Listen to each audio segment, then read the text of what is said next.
நண்பர்களே வணக்கம். சில நோயாளிகளுக்கு வைத்தியம் பண்ணுறப்ப மருத்துவர்கள் ஊசி போடுவாங்க இல்லையா? சில ஊசி சிலருக்கு சேராது. உதாரணத்துக்கு பெனிசிலின் ஊசி சில பேருக்கெல்லாம் சேராது. பெனிசிலின போட்ட உடனே ஆள் பேச்சு மூச்சு இல்லாம போயிடுவாங்க. அவங்கள உயிருக்கு காப்பாத்துறதே பெரிய விஷயமாயிடும். அனஃபிலாக்சிஸ் அலர்ஜி, அனஃபிலாக்டிக் ரியாக்ஷன்ட்டு அதுக்கு பேர் சொல்லுவாங்க. அவங்களுடைய ஷீட்லலாம் எழுதி வச்சுருவாங்க. Patient is allergic to penicillin அப்படின்னு எழுதி வச்சுருவாங்க.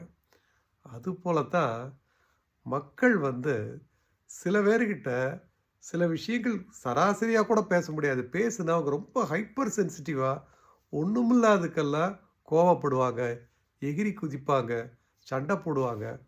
இந்த மாதிரி ஆசாமிகள்லாம் கொஞ்சம் ஹைப்பர் சென்சிட்டிவிட்டி ஆசாமிங்க. எப்படி ஒரு டாக்டர் இது அலர்ஜிக் டு பெனிசிலின் எழுதுகிற மாதிரி நம்ம மனசில் இந்த ஆட்கள்கிட்டலாம் கொஞ்சம் ஜாக்கிரதையாக பேசணுங்கிறத நம்ம எச்சரிக்கையாக வச்சுக்கணும்.